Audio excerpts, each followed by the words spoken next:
A Lexington man is realizing his dream as an author. Clem Stambaugh has recently released his book of poetry called In Black and Light, and he joins me now. Clem, we go way back. We don't have to get into the story, but it is so great to see you after all these years. It's wonderful to see you, Jennifer. I'm so excited to be a part of the Best of the Bluegrass family. Thank you so much for having me. Well, we are so excited to have you. This is truly a labor of love that you started decades ago. How did this book come to be? Oh my gosh, Jennifer, I have to tell the truth. I started writing poetry probably 20 or 30 years ago. And it took all the way until 2019. I put my first poem on Facebook and people loved it. And so I said, hey, I'm going to keep doing this. And so a year later, a full year of posting poems. And then I said, all right, you keep asking me, I should do a book. Am I going to do a book? And I thought, am I going to do a book? And so a friend of mine who is an award-winning writer and newspaper publisher, he said, you know what? I'll edit that book for you if you'll do it. And that's how this all got started. It'll be 2 years in the making next month.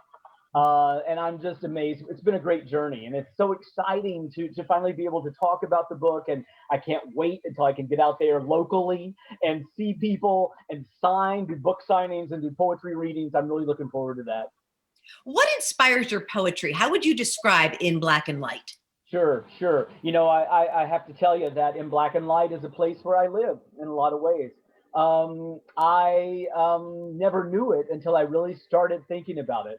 And this name of this book, In Black and Light, is where I come from. I do come from a place sometimes of I'm in the dark shadows. I'm back there. I'm dark. I'm down. I'm low. And then, hey, there's something wonderful that happens, right? And I step into the light, and it's a good day, and I'm having a great time. And something I've discovered is my words have really been like, I think, my therapy. I think they've been my medicine. And so I keep writing. And for a long time, all those years, I kept it to myself. And now being able to share it with people and having that kind of camaraderie when people go, you know what? Something that you've written here, it touches me because it sounds like my life. And that means so much to me. And I get to hear that now in social media with people commenting like that. So it's so exciting. But it really is. In Black and Light is a place where I come from. And I think a lot of us do. I think a lot of us live in that dichotomy of in black and light. Mhm. Can you share with us one of your favorite poems from the Oh, book? wow, absolutely. I'm going to read for you a poem called Love Would Agree.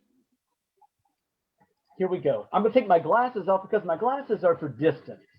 So, lucky for me, being a poet and having to read this, I'm good up close. Here we go. This is called Love Would Agree.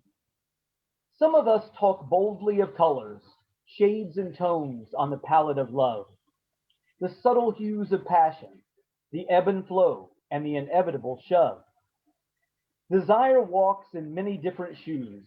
It takes the form of twisted heat floating through a room. Every head turns to admire it, don't you? Is it what you expected? Has your brain altered the view? Take care of your heart, but let it bleed sometimes. Time will heal the hurt, but multiply the lines. Who knew love would agree to wait so long?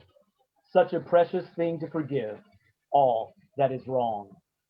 And that love would agree from In Black and Light. There's a shameless plug. I love In it. Black I and have Light. chills.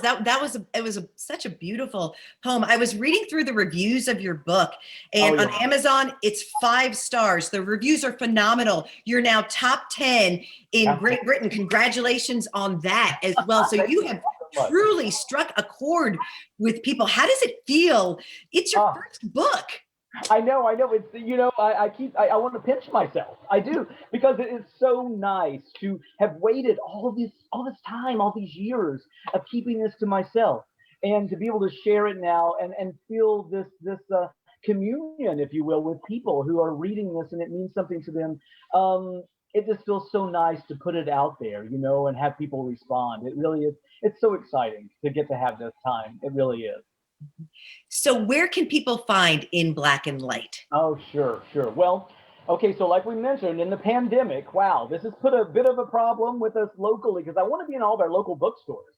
So when we get there, we'll be able to do book signings and I'll be able to do readings in person. But for now, you can find me on Big Small Town Books, and Big Small Town Books, that's my publisher. You can also find me at Barnes and Noble online. You can find me, of course, at Amazon. You can really find me at just about any bookseller in the world. You should be able to pick up a copy of In Black and Light. I hope That's you wonderful. will. I should also I should also mention you're a University of Kentucky graduate on the staff, not in literature, but the UK College of Dentistry. So wow, you have a lot going on. That's right. That's right. I am in the College of Dentistry, proudly so. I've been with UK for almost 20 years, and I'm also a staff senator. I'm the diversity and inclusion officer for the College of Dentistry. A lot of good stuff happening there, and I'm very proud to be a part of the UK home. Absolutely. Well, Clem, it's great to have you on the show. Hold up the book. One more shameless plug. Oh, yes. One more shameless plug. In Black and Light, poetry of Clem Stambaugh. I'm guilty. I'm guilty of this one, Jennifer. I love it. Can't wait until I can come to one of your book signings. We wish you all the best. It's great to see you. It's great to see you. Thank you so much for the time spending with me here today. Just loved it. Just loved it. Thank you. My pleasure. Thank you.